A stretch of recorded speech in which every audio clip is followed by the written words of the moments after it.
கஜாரூடராக காட்சி தந்த கந்தவேலன். குன்றுகள் என்றாலே குதூகலம்தான் குகனுக்கு. அந்த குன்றுகளில் குமரன் புரிந்த விளையாடல்களே ஏராளம். அதிலும் கந்தன் வள்ளியை மணமுடித்த தணிகாசலமும் அதையொட்டி வள்ளி கல்யாணத்திற்கு தொடர்புடைய திருத்தலங்களும் எண்ணற்றவை. அதுபோல திருத்தணியை சுற்றிலும் ஆறுமுகனின் பாதம் பதிந்த மலைகளும் சற்று கூடுதல்தான். அப்படி மால்மருகனின் பாதம் பதிந்த அற்புத மறைத்தலம் தான் நெடியம். நெடிந்துயர்ந்து காணப்படுவதால் இம்மலை நெடியம் என்றானது.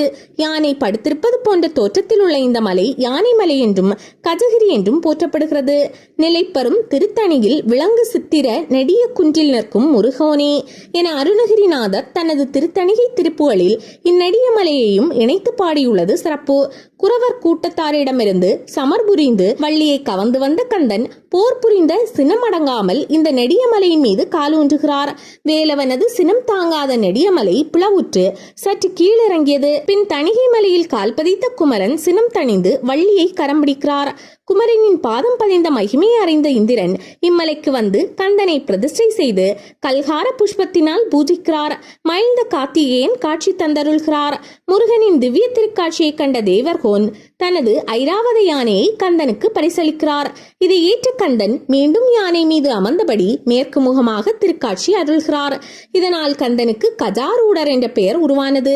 கந்தனது அற்புத திருக்கோலங்களில் இதுவும் ஒன்றாகும்.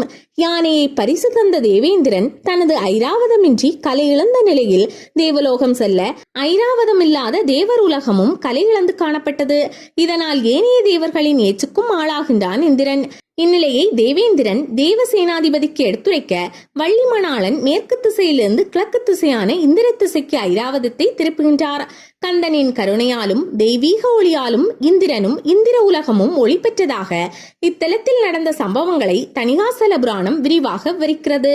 திருத்தணி, இளையனார் வேலூர், செய்யூர் மற்றும் திருமாகரல் போன்ற தலங்களில் ஐராவத கஜாரூட கோலத்தில் தரிசிக்கலாம். பல திருத்தலங்களில் முருகனுக்கு யானை வாகனம் உள்ளது குறிப்பிடத்தக்கது. சுமார் 600 படிகள் கொண்ட மலை மீது தனி கோவில் கொண்டுள்ளார் கந்தன். கார்வேட்டு மகாராஜாவால் கட்டப்பெற்ற ஆலயம் அழகுற அமைந்துள்ளது. இந்திரன் இத்தல முருகனை செங்கலுவை என்னும் நீலோற்பல மலரால் பூஜித்ததால் செங்கல்வராயர் என்கிற திருப்பெயருடன் திகழ்கிறார். இங்கு மூலஸ்தானத்தில் வீற்றிருக்கும் முருகன் ஒரு திருமுகமும் 4 திருக்கரங்களும் கொண்டுள்ளார். இடது கரத்தை இடுப்பில் மடித்தபடி கடியஸ்தராக திருக்காட்சி தருகின்றார். வள்ளி மற்றும் தெய்வானை உடன் உள்ளனர். வள்ளி தெய்வானையுடனான சண்முகர் ஸ்ரீ பாலசுப்பிரமணியர், கணபதி, காலபைரவர், திரிபுர சுந்தரி உடனுரை திருக்குமாரீஸ்வரர், சுமித்ரேஸ்வரர், ஸ்ரீ சண்டிஈஸ்வரர், ஸ்ரீ சூரியன், திருமால், மகாலட்சுமி, கருடாழ்வார் ஆகிய தெய்வங்களும் ஆலயத்தின் பரிவாரங்களாக அமைந்துள்ளன.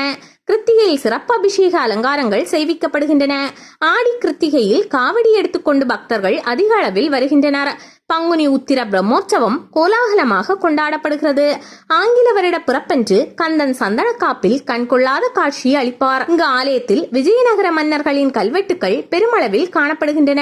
இந்திரன் கண்ட ஜுனை நீலோற்பல தீர்த்தம் என்று அழைக்கப்படுகிறது. இதுவே இத்தலத்தின் தீர்த்தமாக திகழ்கிறது. மேலும் 2 சுனைகளும் இங்குள்ளன. தினமும் காலை 9 மணி முதல் 11 மணி வரை மட்டுமே ஆலயம் திறந்திருக்கும். கிருத்திகையில் சற்று கூடுதலாக திறந்திருக்கும். தினமும் ஒரு கால பூஜை நடைபெறும் இவ்வாலயம் அரசின் கட்டுப்பாட்டில் உள்ளது. திருத்தணியை தரிசிக்க முன்னர் இந்த நெடிய மலையில் உள்ள ஸ்ரீ செங்கல்வராயரை தரிசிப்பது சிறப்பிலும் சிறப்பாகும். கல்வித்துறை சார்ந்தவர்களும் வாகனத்துறையில் இருப்பவர்களும் வழிபட வேண்டிய சிறந்த தலமாக இந்த நெடிய மலை திகழ்கிறது.